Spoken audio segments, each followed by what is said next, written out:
Hi, I'm Annalisa Burgos, and this is the news now. Globally, prostate cancer is one of the top leading causes of cancer deaths in men. The statistics are sobering. 1 in every 5 men has the risk of developing prostate cancer by the age of 85. A great show for you ahead, but first our top story. Fears are mounting that the Korean Peninsula is on the brink of war. Well, for more insight on the upcoming meeting, let's speak now with Murray Hebert. He's Deputy Director of the Sumitra Chair for Southeast Asia Studies at the Center for Strategic and International Studies. And Mr. Hebert joins us now from our bureau in Washington, D.C. Now, do you see significance in this venue? People talking about how Sunnylands is where President Obama actually held his first summit with Chinese President Xi Jinping in 2013. The French Navy is currently the only European power to be navigating the South China Sea. And it's important, they say, because it's part of their mission to ensure maritime security in this sometimes volatile region. And these two ships will be making stops throughout the region, including Vietnam, the Philippines, and Australia. More than 60 aircraft are on display here, including this beautiful F-16. As you can see, some people have already started leaving. And while a sense of normalcy has returned to Kathmandu, the city still faces a huge challenge of rebuilding both permanent housing and people's livelihoods. No doubt Beijing will be watching the summit. You know, there are several interests involved. Do you think that there is anything they should be concerned about in terms of what's going to be talked about there? This from Singapore's Today newspaper. Cyber spying, maritime disputes loom large in Sino-US dialogue. You know, this is the 6th year of these talks, Mark, and traditionally nothing really comes out of them. No real concrete agreements, maybe just a lot of, grandstanding and diplomacy. What's your take on what'll happen this time around? Do you think anything more concrete will come out of it? Especially with everything going on, as all the issues that we've just mentioned, especially the maritime disputes, it's really been hard for the two countries to really codify their relationship, considering all these other peripheral issues involving so many different parties, don't you think?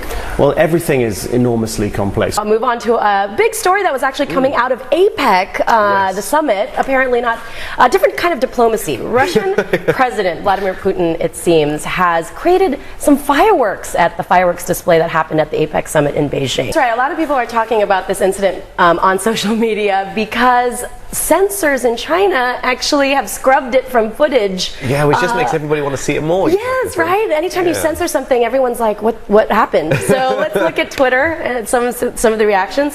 Why censor? He was being a gentleman. Some funny comments from all across Twitter. Haha, the unspoken rule of diplomacy: never hit on a president's wife, especially when you're single. And hashtag Coatgate is trending. China's first lady is known for her style and her fashion. That's right. And maybe she just didn't want to wear a tan blanket. Yes, tan is not cool. Remember all the flack that President Obama got? Thank you. Very smoothly done. Thanks. It's not summer. Okay. Anyway. It's always summer in Singapore. You could feel the excitement across Davao today, this inauguration day. A crowd gathered here to watch Rodrigo Duterte, their mayor for the last 22 years, be sworn in as the 16th president of the Philippines.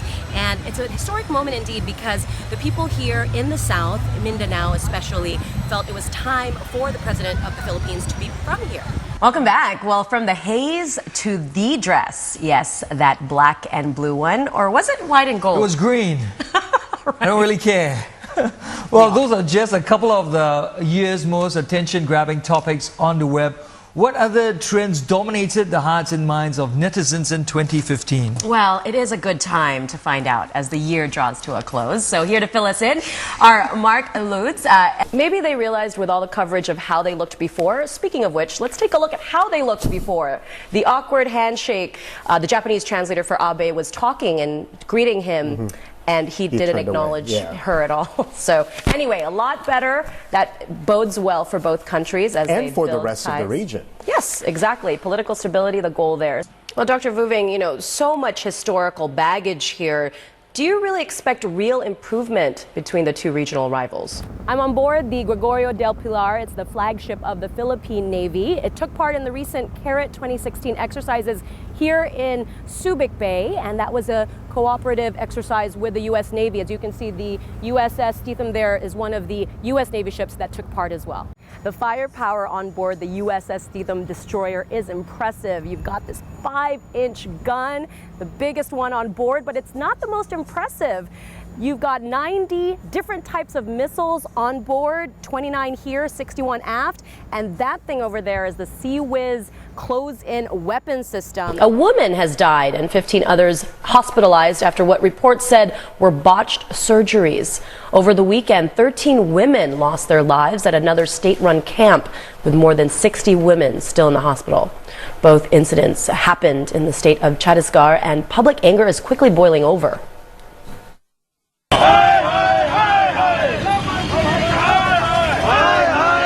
Hundreds of protesters took to the streets in Chhattisgarh, demanding immediate action against the state's chief minister. They smashed vehicles and entered schools, destroying property. The protesters accused the minister of pushing the poor towards death, but the local government denied any responsibility. It blamed the deaths on doctors' negligence. हमने कड़ी कार्रवाई की है, doctor के खिलाफ criminal case किया है, CMO, BMO. In the capital of New Delhi, a demonstration targeted the headquarters of the ruling Bharatiya Janata Party.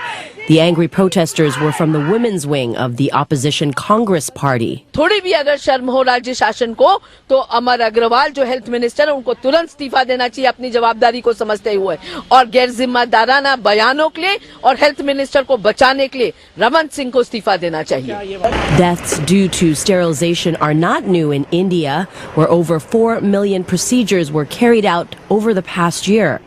The government had previously paid compensation for such deaths, but the money means little to the family who have lost their loved ones. हम तो चाह रहे हैं वो उस doctor को जिसने यह दुष्कर्म किया है, कुकर्म किया है, या साला जो भी भाषा उसके ऊपर इस्तेमाल किया, जिसने भी ये कार्य किया है, वो अपने जीवन में कभी भी कहीं भी रहे, वो कहीं भी सुख से सो नहीं पाए. उसके साथ भी यही घटना घटे तब उसको मालूम चलेगा कि एक परिवार में जब अपने बीच क्या जाता है तो उसको क्या दुख होता है. Sterilization camps are often held as part of the government's attempt to control the country's booming population. Most of the women come from poor families and are paid to go under the knife. They receive $23 US, but they could end up paying with their lives instead. Celebrity chef Gordon Ramsay is hungry to expand in Asia. He was in Singapore this week to open his second restaurant in the region, Bread Street Kitchen at the Marina Bay Sands. He opened the first one in Hong Kong last fall. So let me introduce our chef cuisine, Sabrina. Okay. One of the most talented females anywhere in Singapore. Sabrina? Hi. You good?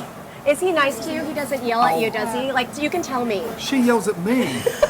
She yells at me. Ramsay isn't stopping here. His second restaurant in Hong Kong, London House, opens in October. He's planning a Bread Street Kitchen in Dubai's Atlantis The Palm Resort later this year, and another Bread Street Kitchen in Macau in 2016. And he's eyeing locations in Shanghai and Beijing. The Bread Street Kitchen casual concept has proven to be a hit with diners who want fine cuisine without the fuss. It's fast, it's furious, and sometimes the odd naughty word pops out. Profanity aside, Ramsay says this is nothing like the Hell's Kitchens you've seen on his TV show. But it is tough work. First 3 months is a nightmare, so we've got to tweak, install confidence, and tweak on a daily basis. Ever in search of a challenge, the straight-talking chef will take on one of his hardest yet. I'm going to do a chili crab here for Bread Street Kitchen. Yeah, not only that, because I busted my balls in mastering a chili crab. I've embedded myself in the community to get the passport to cook a chili crab. And they ran me ragged, and they put me through. Yeah, but you're going to be crucified probably if you try to do the chili crab here. They might criticize you. Listen, I don't know if you've noticed, but I quite like pressure. So I've got big, thick skin, and I give it, so I have to take it. Criticism, that is. Ramsay has a hugely successful TV career, but critics say that's come at the expense of his restaurants, some of which have closed due to management disputes or a slow global economy. But he takes the criticism in stride. Everybody's a critic. Everybody has an opinion, and they're entitled to that. Do I listen to everybody? Of course I don't. I wouldn't be where I am today if I had to sit there and think. So, no, I move quickly. There's a very selfish tone that one needs to have and take criticism and not let it affect you. Already, the criticism here has begun with a few netizens saying the food was overpriced. Ramsay disagrees. I mean, I think we're reasonably priced, and time will tell, based on the success. For now, it seems the Gordon Ramsay name is bringing in the crowds, eager to try his brand of modern European food with British flair. Only time will tell if they'll be satisfied. Democratic Progressive Party Chairwoman Tsai Ing-wen is tipped to become Taiwan's first female president. Unlike the previous DPP leaders, she only joined the pro-independence party in 2004, and she took the helm as chairwoman in 2008 when the party lost power over corruption scandals. And to discuss with us about global markets is Shane Oliver of AMP Capital Investors, joining us live now from Sydney. So U.S. stocks tumbling overnight. Do you think the earnings season will be pivotal to getting Wall Street out of the downtrend? Yes. Really poignant indeed, because I feel like a lot of the women now, they're aging. A lot of them have passed away, so they weren't able to see any kind of resolution to this. So hopefully for the survivors, there's a little bit of closure. Absolutely. We're going to be looking at some military planes in just a bit. Now, a lot of people focused on the deals here. In 2014, it was $32 billion in deals that were signed from that show, and they're expecting, at least the organizers are hoping, to match that or even surpass it, despite slowing global economy. Now, a little bit of the highlights for the public you can look forward to when it opens this weekend. Of course, the static display. You can climb into some of the planes like I did earlier, as well as the aerial performances, death-defying stunts by some of the Air Forces from, of course, Singapore, Malaysia, Korea, as well as the United States and France. And speaking of France, France is actually the featured country for the show.